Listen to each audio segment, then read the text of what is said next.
Good morning student. M coaching centre Muzaffarpur में आप लोगों को स्वागत है। यदि आप लोग फिजिक्स की क्लास देख रहे हैं जिसमें फिजिक्स में पहला चैप्टर चल रहा है प्रकाश का परावर्तन तथा अपवर्तन, यदि आप लोग को नोट्स चाहिए, ऑब्जेक्टिव क्वेश्चन चाहिए, पीडीएफ चाहिए क्वेश्चन आंसर का, नोट्स का, तो आप लोग चैनल को सब्सक्राइब कर कमेंट कीजिए। आप लोग को ग्रुप में ऐड कर दिया जाएगा। वहीं पर ग्रुप में आप लोग को नोट्स और पीडीएफ क्वेश्चन आंसर का सारा चीज़ दिया जाएगा, मटेरियल, स्टडी मटेरियल। और हम लोग कल जहाँ तक पढ़े थे उससे आगे आज देखते हैं। कल हम लोग पढ़े थे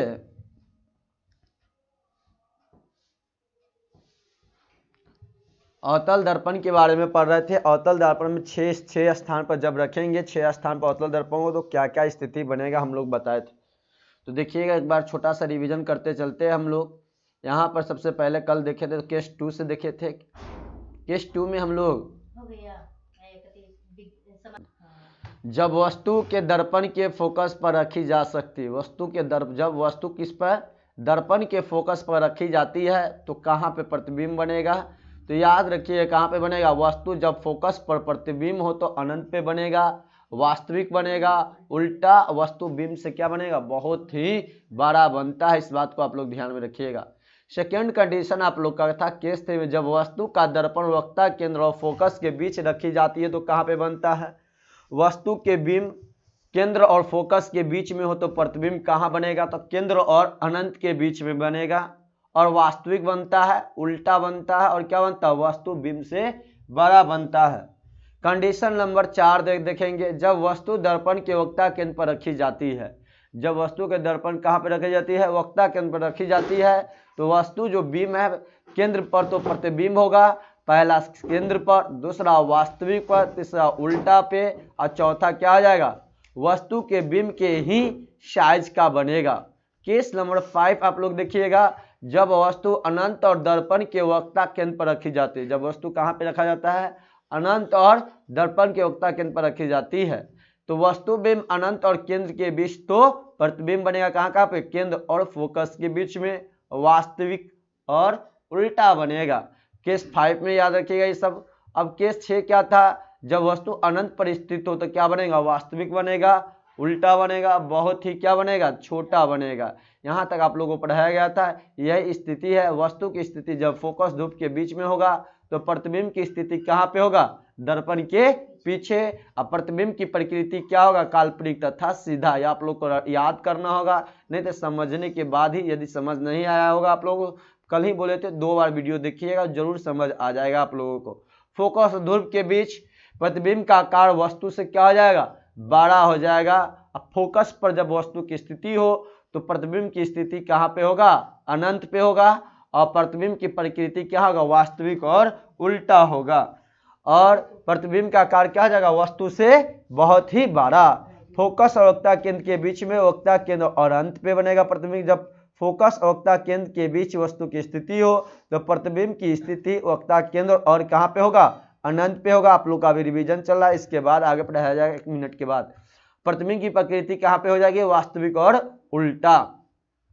और प्रतिबिंब का आकार क्या हो जाएगा, वस्तु से बड़ा हो जाएगा। जब आपका वस्तु की स्थिति वक्ता केंद्र पर हो तो प्रतिबिंब की स्थिति कहाँ पे बन जाएगा, वक्ता केंद्र पर ही बनेगा। वक्ता केंद्र पर वस्तु की स्थिति तो वक्ता केंद्र पर ही, इसका स्थिति क्या हो जाएगा, प्रकृति क्या हो जाएगा, वास्तविक एवं उल्टा हो जाएगा। इसके आकार की बात किया जाए तो वस्तु के बराबर, जितना को वस्तु उतना को ही उसका आकार बराबर फोटो आएगा। वक्ता केंद्र और अनंत के बीच वस्तु की स्थिति हो तो क्या बनेगा, वक्ता केंद्र और फोकस के बीच में बनेगा प्रतिबिंब की स्थिति।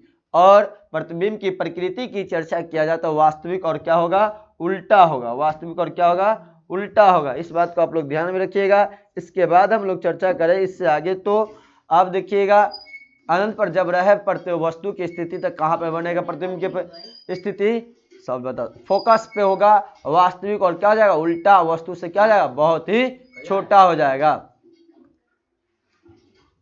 अब हम लोग चलते हैं आगे, इस रिवीजन करते हैं आगे।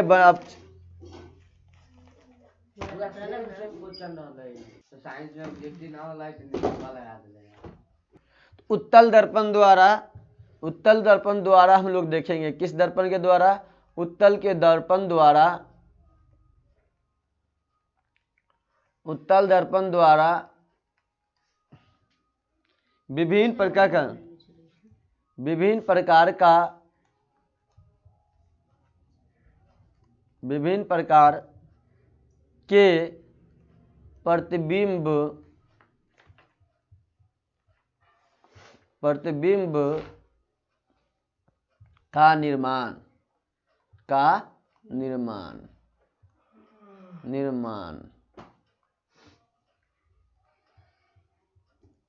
उत्तल दर्पण द्वारा विभिन्न प्रकार के प्रतिबिंब का निर्माण। तो देखिए, जब उत्तल दर्पण द्वारा विभिन्न प्रकार के प्रतिबिंब का निर्माण की चर्चा किया जा रहा है, तो उत्तल दर्पण में केवल क्या बनता है? काल्पनिक प्रतिबिंब ही बनता है। उत्तल दर्पण में कैसा प्रतिबिंब बनता है? काल्पनिक केवल प्रतिबिंब बनता है। तो यह प्रतिबिंब सीधा तथा वस्तु से छोटा बनता है। एक प्रतिबिंब क्या बनता है? सीधा तथा वस्तु से छोटा बनता है। तो उत्तल दर्पण में प्रतिबिंब कैसा बनता है?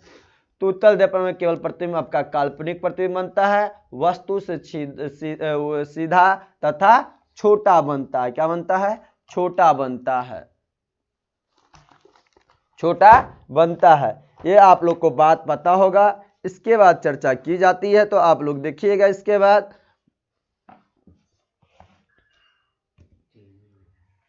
अब इसके बाद हम लोग देखते हैं, इससे आगे बात किया जाए तो उत्तल दर्पण में समझ गए केवल प्रतिबिंब क्या बनता है? सीधा बनता है तथा काल्पनिक बनता है और वस्तु से छोटा बनता है। तो ये आप लोग को पता होगा। तो अब हम लोग चलते या लिख देते यहाँ पर वस्तु में, उत्तल दर्पण में, उत्तल दर्पण में, उत्तल दर्पण में केवल प्रतिबिंब बनता है, प्रतिबिंब बनता है, केवल काल्पनिक प्रतिबिंब बनता है। कैसा प्रतिबिंब? केवल काल्पनिक, काल्पनिक प्रतिबिंब बनता है, काल्पनिक प्रतिबिंब बनता है।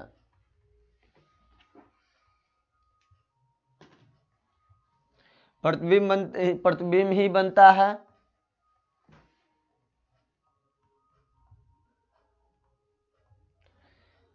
यह प्रतिबिंब सीधा, यह प्रतिबिंब क्या बनता है? सीधा। यह प्रतिबिंब सीधा तथा आभासी बनता है, सीधा तथा वस्तु से छोटा। सीधा तथा क्या बनता है? वस्तु से छोटा बनता है, वस्तु से छोटा बनता है। तो आप लोगों को पता चल गया कि उत्तल दर्पण में प्रतिबिंब कैसा बनता है? केवल काल्पनिक प्रतिबिंब बनता है। यह प्रतिबिंब सीधा तथा वस्तु से छोटा बनता है। वस्तु से क्या बनता है? छोटा बनता है। जब वस्तु से छोटा बनता है तो हम लोग कंडीशन केस फर्स्ट में देखते हैं। किसमें? केस फर्स्ट में। केस फर्स्ट में देखिएगा आप लोग, जब वस्तु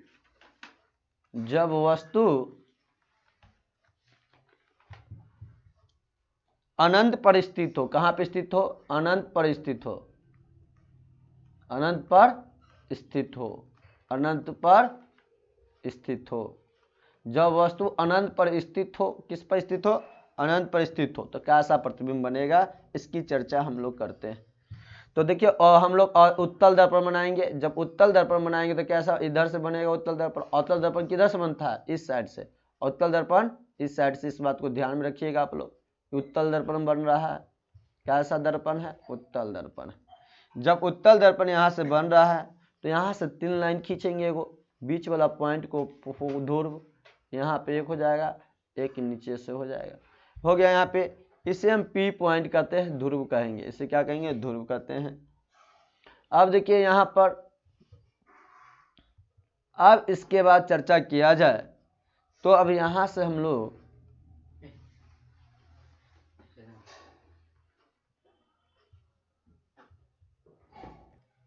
अब इसके बाद हम लोग यहाँ से जब स्थिति की चर्चा की जा रही थी तो यहाँ से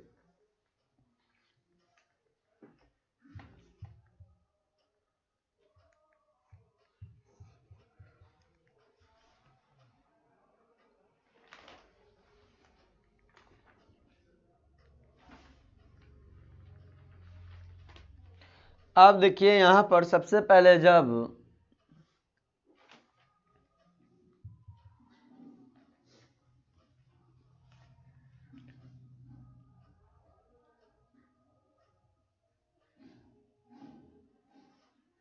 अब हम लोग क्या करते हैं, तो अनंत परिस्थिति, इसे हम फोकस मानते हैं। ये क्या हो जाएगा, मेरा फोकस हो जाएगा। इधर क्या हो जाएगा, ये सेंटर हो जाएगा। क्या हो जाएगा, यहाँ पर केंद्र हो गया। सेंटर, सेंटर मतलब वक्ता केंद्र, ये क्या हो गया, फोकस। ये पॉइंट क्या हो गया आपका, ये पॉइंट ध्रुव हो गया। ठीक ना, ये पॉइंट आपका क्या हो गया, ध्रुव हो गया, जिसे P से डिनोट करते हैं। तो अनंत पर स्थित, किस पर स्थित, अनंत पर स्थित, अनंत पर स्थित वस्तु से आने वाली आपतित प्रकाश की किरणें प्रधान अक्ष के समांतर होती है। क्या होती है, अनंत पर स्थित है, इधर अनंत पर स्थित है। अनंत पर से आने वाली आपतित प्रकाश की किरणें, अनंत से बगल से आने वाली आपतित प्रकाश की किरणें, ये क्या हो गया, आपतित प्रकाश की किरणें। नीचे वाला ऊपर वाला लाइन क्या हो गया, आपतित प्रकाश की किरणें, जो कहाँ पे, पीला अंदर से ही प्रधान अक्ष पे, किस अक्ष पे, प्रधान अक्ष, प्रधान अक्ष ये हुआ, प्रधान अक्ष के समांतर होती हुई, समांतर होती है, प्रधान अक्ष ये है, इसी के समांतर होती हुई जा रही है, समांतर होती।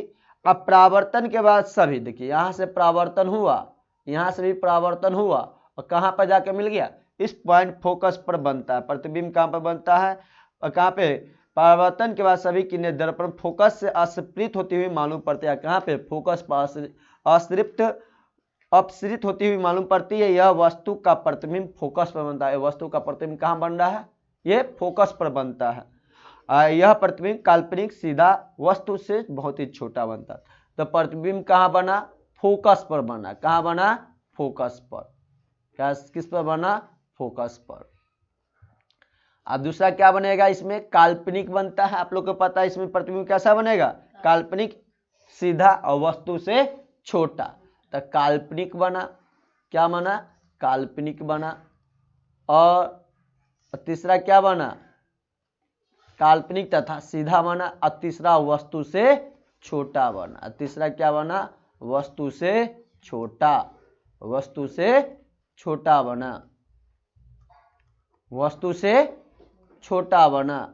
तो वस्तु से क्या बनता है, छोटा बना। अब इसके बाद इससे आगे हम लोग देखते हैं केस 2 में। देखिएगा केस 2 में जब चर्चा की जा रही थी, तो केस 2 देखते हैं हम लोग। केस 2 देखिए, जब वस्तु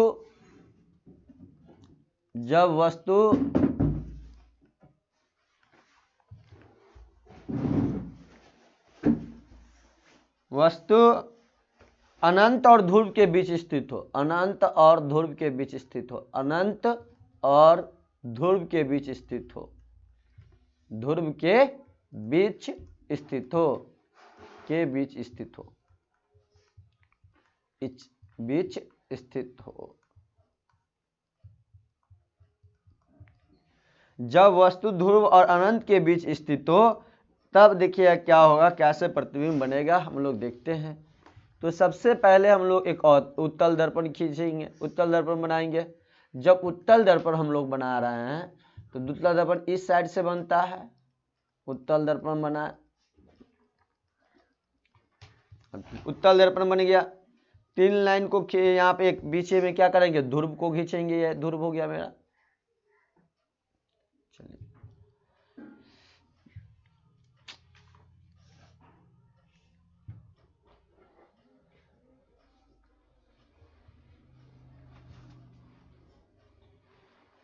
ध्रुव,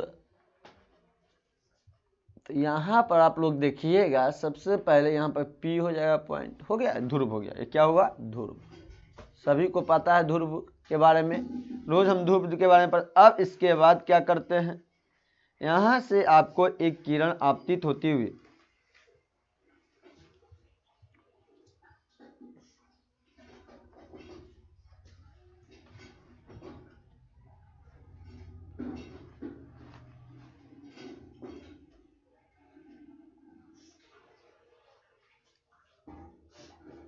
ये ए पॉइंट आपका हो जाएगा। यहाँ बी मान लेते हैं।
अब देखिएगा आप लोग इसमें कौन पॉइंट होगा, हम लोग देखते हैं सबसे पहले। तो यहां पर सबसे पहले हम लोग यहाँ पर तो ए बी हुआ, यहाँ पे केंद्र कौन हो गया, केंद्र इसे मान लेते हैं हम, केंद्र किसे, इसे सी मान लिए। फोकस कौन हो जाएगा हम लोग को, यहाँ पे ये फोकस हो गया, फोकस। अब देखिए फोकस एक केंद्र हो गया। अब इसके बाद चर्चा किया जाता है, तो यहाँ से जो यहाँ रेखा हो रही है, इस वस्तु को आप देखिएगा, यहाँ पे हम लोग क्या मानते हैं, इसे ए माने हुए बी, इसे A1 मान लेंगे, क्या मान लेंगे, A1, इसे क्या मान लेंगे, B1 मान लेंगे। ऐसा फिगर बनता है जब वस्तु AB दर्पण के, देखिए वस्तु कौन सा है, AB दर्पण, AB दर्पण के प्रधान अक्ष कौन हुआ इसमें, अरे लास्ट में बीच ना ठीक, प्रधान अक्ष कौन हो गया हम लोग का, P, कौन सा, प्रधान अक्ष प्रधान अक्ष पर अनंत और ध्रुव, ये आपका प्रधान क्या हो गया, ध्रुव हो गया। प्रधान अक्ष और कौन सा अक्ष पर अनंत, इधर जाएगा तो क्या हो जाएगा, अनंत हो जाएगा। अब जो अनंत हुआ और ध्रुव के बीच में काल्पनिक, ध्रुव के बीच में रखा जाता है, अनंत और किसके बीच में, अनंत और ध्रुव के बीच में रखा जाता है, अनंत और ध्रुव के बीच में रखा जाता है। तो AB1 क्या, इसका फोकस जब दर्पण A1 और B1 क्या पड़ता है, A1 और B1 दर्पण के पीछे, फोकस किस पर, A1 B1 के दर्पण के पीछे यहाँ पर फोकस बना F, और वक्रता केंद्र क्या हो गया, फोकस और ध्रुव P के बीच काल्पनिक सीधा वस्तु से छोटा बनता है।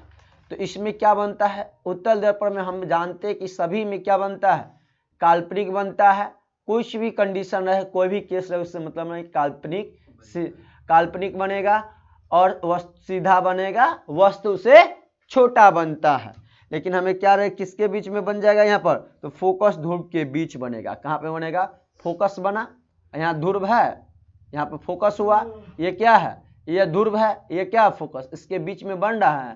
तो ये किसके बीच में बनेगा, फोकस और ध्रुव के बीच में, किसके, ध्रुव और फोकस के बीच में प्रतिबिंब बना। किसके बीच में, हम लोग लिख सकते हैं यहाँ पर कंडीशन 1, पहला क्या बना आप लोग देखिएगा, ध्रुव और फोकस के बीच में, किसके बीच में, ध्रुव और फोकस के बीच में, फोकस के बीच में बना, ध्रुव और फोकस के बीच में। कैसा बना, काल्पनिक तथा सीधा बना, कैसा बना, काल्पनिक तथा सीधा बना, काल्पनिक तथा सीधा। और तीसरा क्या बना, वस्तु से छोटा बनता है, क्या बनता है, वस्तु से छोटा बनता है, वस्तु से छोटा बनता है, वस्तु से क्या बनता है, छोटा बनता है, वस्तु से छोटा बनता है। अब बात आ गई, तब इससे आगे हम लोग चलते हैं, केस 3 देखिएगा, केस 3 नहीं आप लोग का केस 2 ही इसमें आता है। तो अब हम लोग स्थिति देख ले, तो उत्तल दर्पण में बने प्रतिबिंब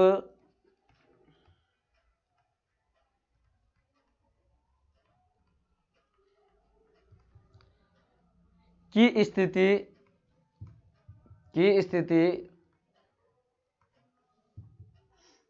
प्रकृति और उसके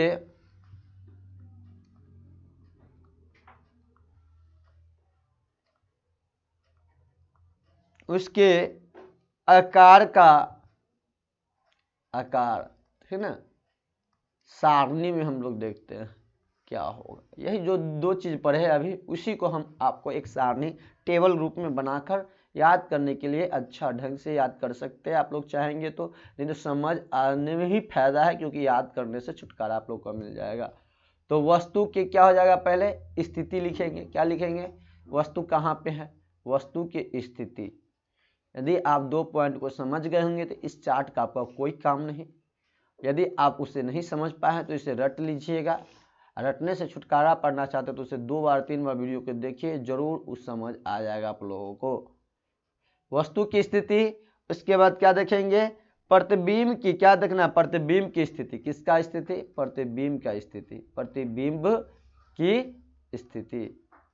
प्रतिबिंब की स्थिति।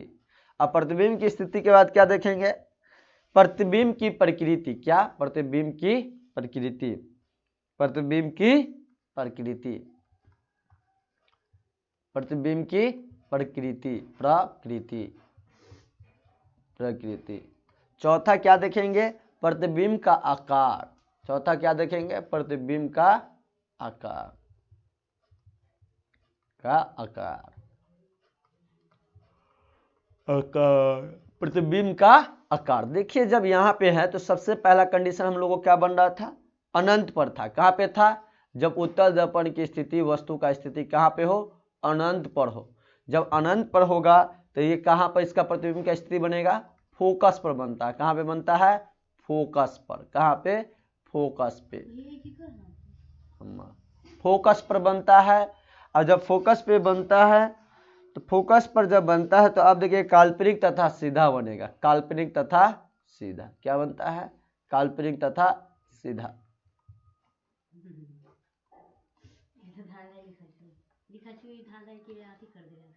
स्पीड कर दे, काल्पनिक तथा सीधा।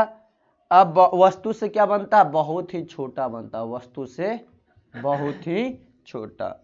तो एक बात याद रखिएगा, खाली आपको इसमें एक ही चीज याद करना है, वस्तु का स्थिति और प्रतिबिंब की स्थिति, और सभी में क्या बनेगा, काल्पनिक तथा सीधा ही बनेगा। उत्तल दर्पण में वस्तु से बहुत ही छोटा।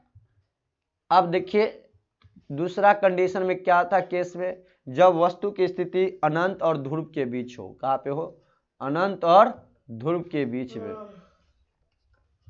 ध्रुव के बीच में हो, के बीच।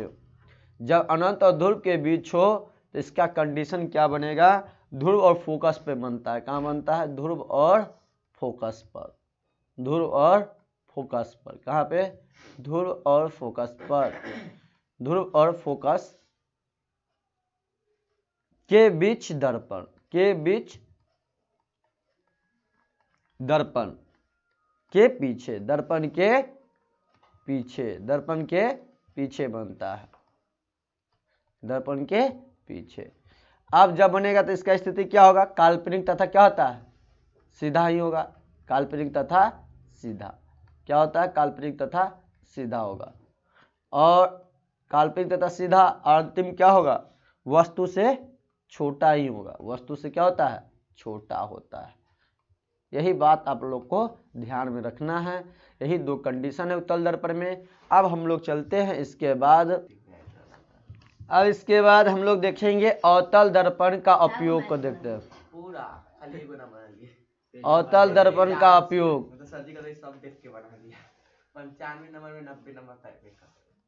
अवतल दर्पण का उपयोग, बात ना कर, छोड़। देखिए अवतल दर्पण का उपयोग कहाँ किया जाता है, ये क्वेश्चन आपके एग्जाम में खूब पूछा जाएगा कि अवतल दर्पण का उपयोग। तो देखिएगा यहाँ पर अवतल दर्पण का उपयोग हजामती दर्पण के रूप में किया जाता है।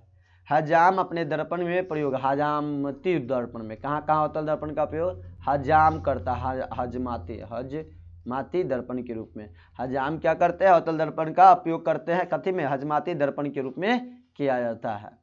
अब सैलून में किया जाता है, आप लोग याद रखिएगा, क्योंकि वे चेहरे का सीधा देखना चाहते हैं, क्योंकि उसको चेहरा को क्या करना होता है, सीधा देखना होता है और बड़ा दिखना होता है, और काल्पनिक देखना, प्रतिबिंब देखना पड़ता है आप लोगों को। अब देखिए एक बात तो कहाँ पे, हजामती दर्पण क्यों करता है, तो ये बताए क्योंकि उसको बड़ा दिखने के लिए, प्रतिबिंब को बड़ा और काल्पनिक तथा सीधा देखने के लिए। दूसरा बात, कान के रोग में डॉक्टर यूज करते हैं अवतल दर्पण का। कान का रोग, रोगियों के कान में, रोगियों के कान में, जो रोगी के कान खराब है, कान में बीमारी है, उसके लिए डॉक्टर उपयोग करते हैं रोगियों के कान में। किसका दर्पण को देखने के, कान के अंदर देखने के लिए क्या खराबी है, उसका प्रयोग क्या किया जाता है, अवतल दर्पण का प्रयोग किया जाता है। नाक में रोगियों, जिसको नाक में बीमारी हो गया अंदर, उसको देखने के लिए कौन सा बीमारी नाक के अंदर, डॉक्टर अवतल दर्पण, घाव कहाँ पे बना हुआ है, क्या चीज हुआ है, इसके लिए किसका, नाक, क्योंकि बड़ा करके वहीं पर देखा जा सकता है अवतल दर्पण से। गले में, गले में, गले में रोगियों के लिए इत्यादि जांच के लिए किसका प्रयोग किया जाता है? इस सब के जांच के लिए, रोगियों के कान में जांच करने के लिए, नाक में जांच करने के लिए, गले में जांच करने के लिए किस दर्पण का उपयोग किया जाता है?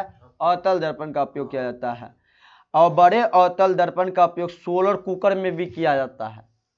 सोलर कुकर में भी अवतल दर्पण का उपयोग किया जाता है। कहाँ पे किया जाता है? सोलर कुकर में। सोलर कुकर में भी अवतल दर्पण का प्रयोग किया जाता है। इस बात को आप लोग ध्यान में रखिएगा। कहाँ पे? सोलर कुकर में अवतल दर्पण का उपयोग किया जाता है। और सोलर कुकर में क्योंकि सूर्य से आने वाली प्रकाश की किरणें, समांतर किरणें, उन किरणों के साथ आने वाली ऊष्मीय विकिरण पर फोकस पर क्या हो जाते हैं? अभिसरित कर देते हैं। क्या कर देता है? अभिसरित कर देते हैं। फलस्वरूप ताप बढ़ जाता है। उसके बाद क्या हो जाता है? ताप बढ़ जाता है। खाने पकाने में क्या हो जाती है? सुविधा होती है। खाना पकाने में क्या हो जाती है? हमें सुविधा होती है। ठीक इसी तरह धूप में कागज के टुकड़े को जलाना हो तो कागज के टुकड़े पर फोकस पर रखना। अवतल दर्पण को हम क्या करते हैं? कागज के टुकड़े पर सूरज के धूप के रोशनी से डालते हैं तो क्या करता है? वो जल जाता है। तो किस दर्पण के कारण? अवतल दर्पण के कारण।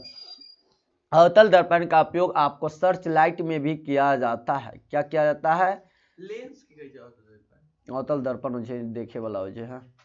सर्च लाइट का भी उपयोग सर्च लाइट में भी किया जाता है। गाड़ियों के अग्रदीप में भी किया जाता है। कहाँ पे किया जाता है? गाड़ियों के अग्रदीप में भी अवतल दर्पण का उपयोग किया जाता है।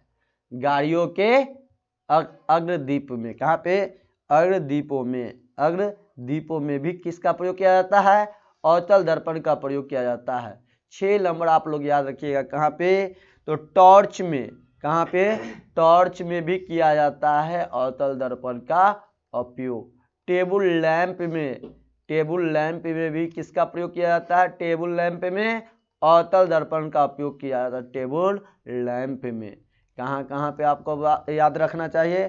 टेबल लैंप में भी किसका प्रयोग किया जाता है? अवतल दर्पण। तो पूछा जाएगा एग्जाम में आप लोगों को क्वेश्चन कि बताइए कि इनमें से कहाँ पे अवतल दर्पण, इनमें से किस में अवतल दर्पण का उपयोग किया जाता है? ये तो हम आंसर रहेगा आप लोगों को हजामती दर्पण, solar cooker, search light, torch में, इनमें सभी। तो क्या मारेंगे? इनमें सभी। या इस तरह से पूछा जा सकता है बताइए कि इनमें से कौन सा अवतल दर्पण में उपयोग किया जाता है? हजामती दर्पण, मोटर कार, ट्रक, बस, किसमें? हजामती दर्पण में प्रयोग किया जाता है। Solar cooker. इस टाइप से आप लोग को याद रखना कि कौन कौन सा ये अवतल दर्पण हो गया और कौन उत्तल दर्पण हो गया। उससे आपका एक क्वेश्चन एग्जाम में पूछा जाएगा। तो आप इसके बाद हम लोग किस पे चलते हैं? उत्तल दर्पण के उपयोग पर चलते हैं। उत्तल दर्पण का उपयोग कहाँ कहाँ होता है? उत्तल दर्पण का उपयोग, तो उत्तल दर्पण का उपयोग की जब चर्चा किया जाए तो कहाँ पर होता है ये आपको समझना होगा। ये क्या उत्तल दर्पण कैसा होता है? काल्पनिक तथा क्या होता है? सीधा होता है। और वस्तु क्या बनता है? छोटा बनता है। क्या बनता है? छोटा बनता है। तो इसका उपयोग सड़क के गली और कहाँ पे किया जाता है? गली या सड़क या गली में स्ट्रीट लाइट में परावर्तक के रूप में किया जाता है। इसका रूप किस में किया जाता है? स्ट्रीट लाइट में। कहाँ पे? जो सड़क पे लाइट लगा रहता है ना, स्ट्रीट लाइट, उस लाइट में प्रयोग किया जाता है उत्तल दर्पण का। किसमें? स्ट्रीट लाइट में। अब दूसरा बात आप लोग ध्यान रखिएगा। कहाँ पे? इसका उपयोग सड़क या गली के स्ट्रीट लाइट में। स्ट्रीट लाइट जो है कहाँ पे? सड़क के गली, और इसका उपयोग परावर्तक के रूप में किया जाता है। दूसरा बात आप लोग ध्यान में रखिएगा।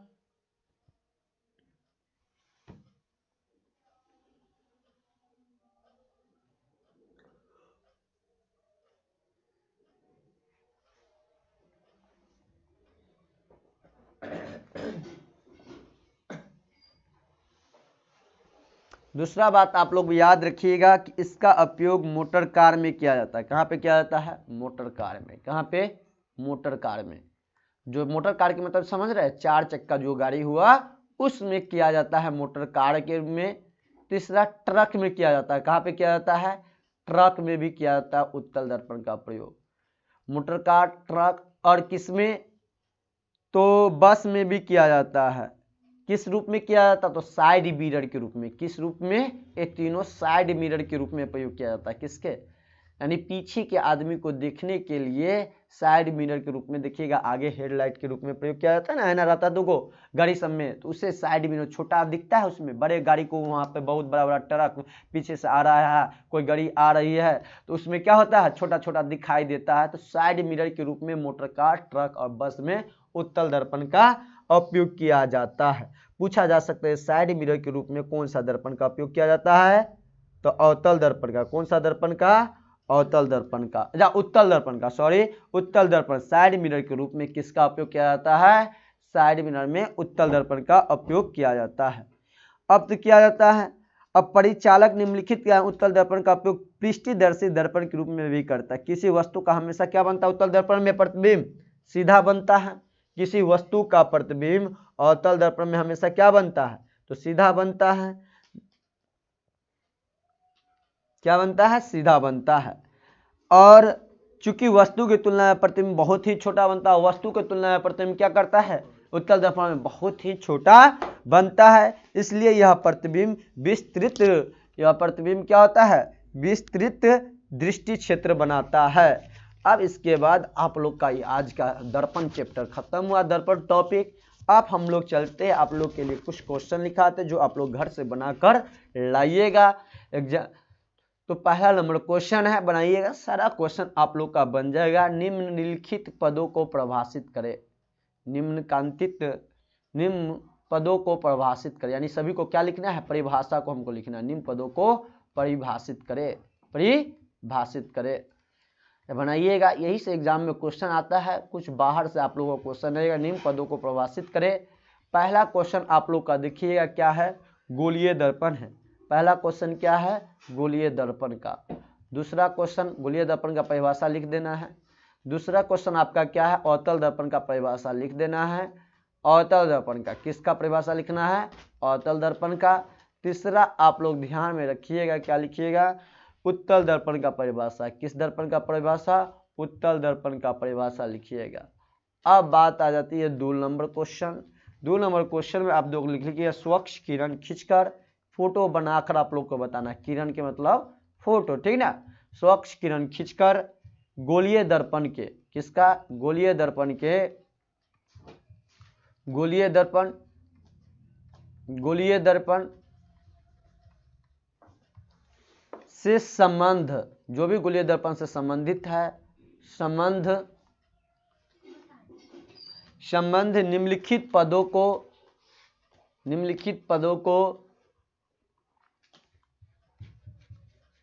को परिभाषित करें। तो भाई किसका किसका परिभाषा लिख देना है, किरण ध्रुव के बारे में लिख देना है। पहला क्वेश्चन क्या है आप लोगों का, ध्रुव, ध्रुव का जो फोटो बना होगा उसे दर्शा देना है, ठीक ना, ध्रुव। दूसरा देखिए क्या लिखिएगा, दूसरा पॉइंट लिखिएगा आप लोग वक्ता केंद्र के बारे में, पता ही है वक्ता केंद्र का परिभाषा, क्या करना है, साथ में फोटो भी बनाना है, ठीक ना। तीसरा आप लोग क्या लिखिएगा, तीसरा आप लोग लिखिएगा फोकस दूरी। क्या लिखिएगा, फोकस दूरी, फोकस दूरी के बारे में परिभाषा, उसके साथ में फोटो भी बनाइएगा किनारा खींच के। और चौथा आप लोग क्या लिखिएगा, चौथा आप लोग लिखिएगा मुख्य, फोकस दूरी हो गया तो मुख्य अक्ष, मुख्य अक्ष, मुख्य अक्ष, मुख्य अक्ष या प्रधान अक्ष के बारे में। दोनों एक ही चीज है, मुख्य अक्ष और प्रधान अक्ष क्या होता है, एक ही चीज अक्ष। और 5वां पॉइंट आप लोग क्वेश्चन लिखिएगा इसमें। 5वां क्वेश्चन आपका बन जाएगा, यहां से बन जाएगा कथी, वक्ता हो गया मुख्य अक्ष, वक्ता त्रिज्या के बारे में। किसके बारे में, वक्ता त्रिज्या के बारे में। तीसरा नंबर क्वेश्चन आप लोग देखिएगा यहाँ पर। तीसरा क्वेश्चन की बात किया जाए तो गोलीय दर्पण के, गोलीय दर्पण के मुख्य फोकस को, गोलीय दर्पण के मुख्य फोकस को परिभाषित कीजिए, मुख्य फोकस को परिभाषित कीजिए, फोकस को परिभाषित करें, परिभाषित करें, परिभाषित करें। चौथा क्वेश्चन आप लोग के लिए, चौथा क्वेश्चन आप लोग लिखिएगा, उत्तल दर्पण में बने प्रतिबिंब, दर्पण में बने प्रतिबिंब, बने प्रतिबिंब को दिखाने के लिए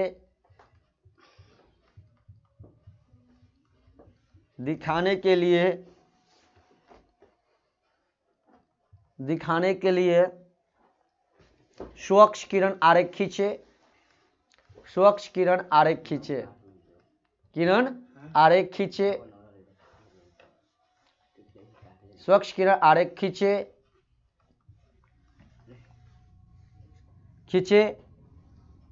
जब वस्तु कहाँ पे हो, जब वस्तु अनंत एवं ध्रुव पे स्थित हो। कहाँ पे स्थित हो? अनंत एवं ध्रुव के बीच स्थित हो, ध्रुव के बीच स्थित हो, स्थित हो। 5वां क्वेश्चन आप लोग बना के लाइएगा। अवतल दर्पण में पहले एक बात को ये लिखते चलिएगा, परिचालक के रूप में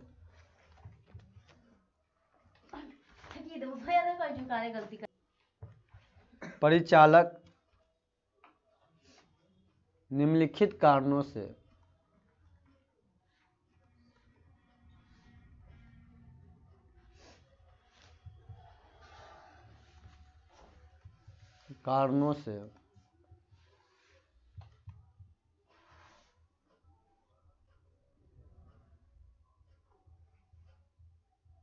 उत्तल दर्पण का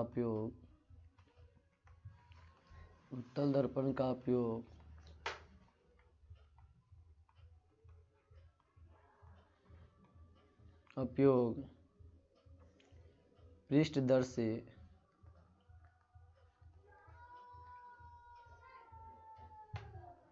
दर्पण के रूप में किया जाता है, दर्पण के रूप में किया जाता है, किया जाता है। तो पहला, किसी वस्तु का सीधा प्रतिबिंब है, किसी वस्तु का हमेशा सीधा प्रतिबिंब बनता है, हमेशा सीधा प्रतिबिंब बनता है, प्रतिबिंब बनता है। दूसरा आप लोग का आंसर हो जाएगा, चूंकि वस्तु की तुलना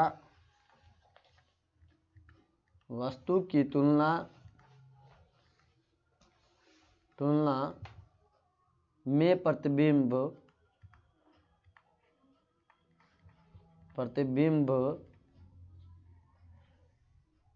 बहुत छोटा बनता है, बहुत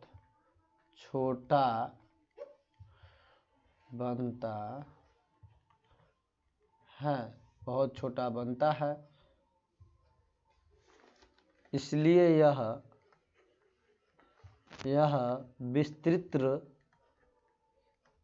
विस्तृत दृष्टि क्षेत्र बनता है,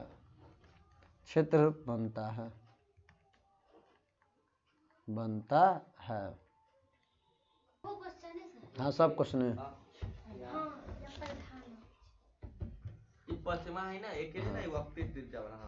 अवतल दर्पण की सबसे पहले इसकी बात किया जा रहा है कि इसका गोलीय दर्पण का आंसर। तो आप लोग देखिए गोलीय दर्पण का आंसर कहाँ पे है, आप लोग को पता है गोलीय दर्पण की परिभाषा को लिखना है। किसको लिखना है? गोलीय दर्पण की परिभाषा को। जब गोलीय दर्पण की परिभाषा को लिखना है तो आप लोगों को कहाँ पे ये आंसर मिलेगा, सबसे पहले देखिएगा आप लोग।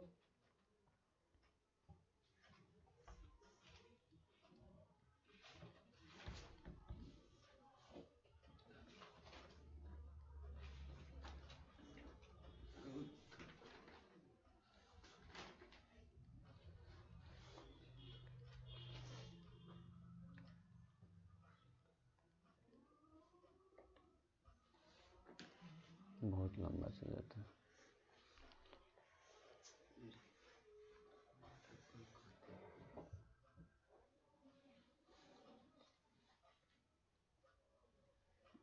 दर्पण कहाँ गए यार,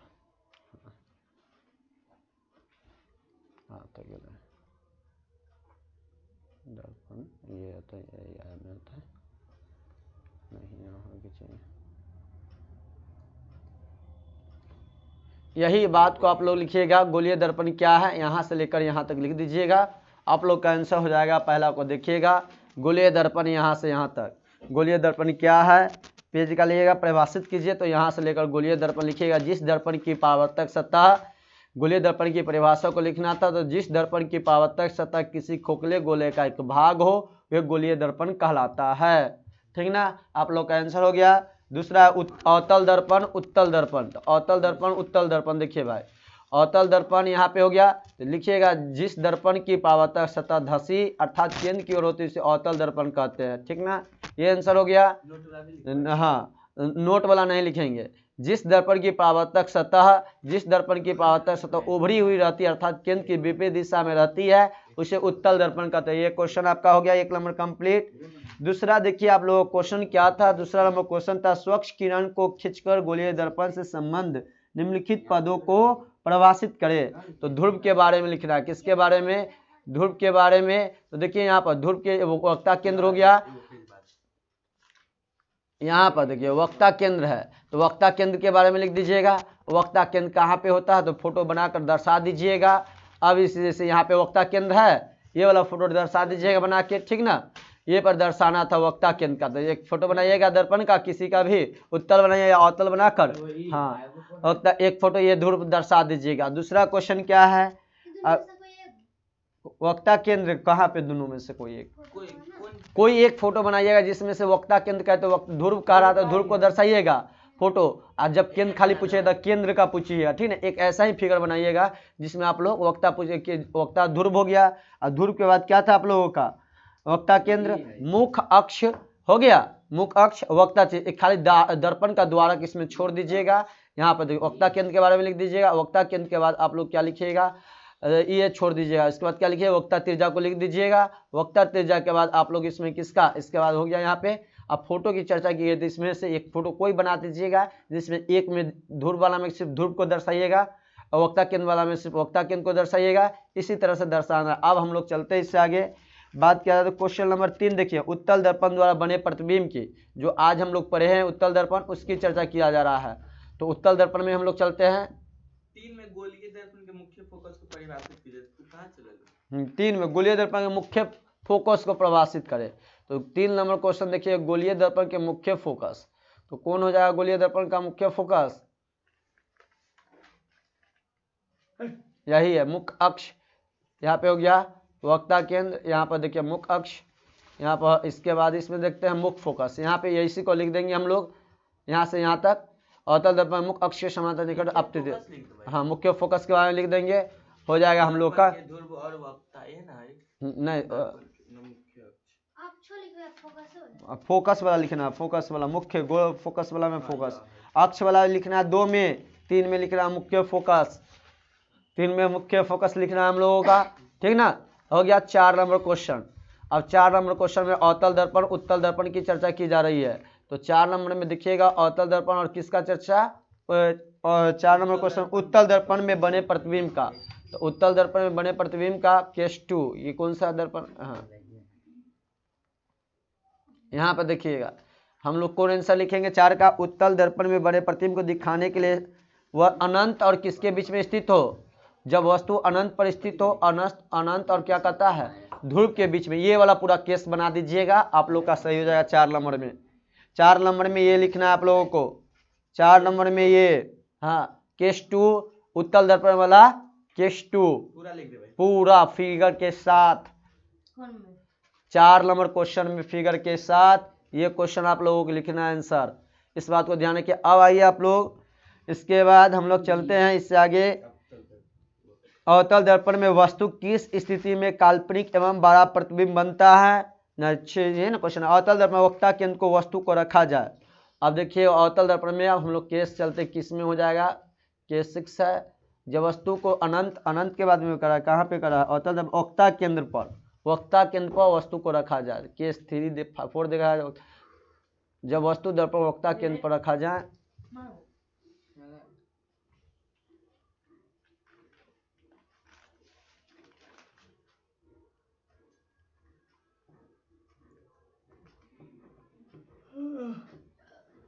ध्रुव और फोकस वक्ता केंद्र पर कह रहा है ना, तो हम केस 4 देखेंगे। किस देखेंगे? केस 4। केस 4 हम लोग अवतल दर्पण वाला केस 4 को लिख देंगे, हम लोग का आंसर हो जाएगा। ये वाला फिगर बनाना है हम लोगों का, जब दर्पण के वक्ता केंद्र पर रखी जाती है तो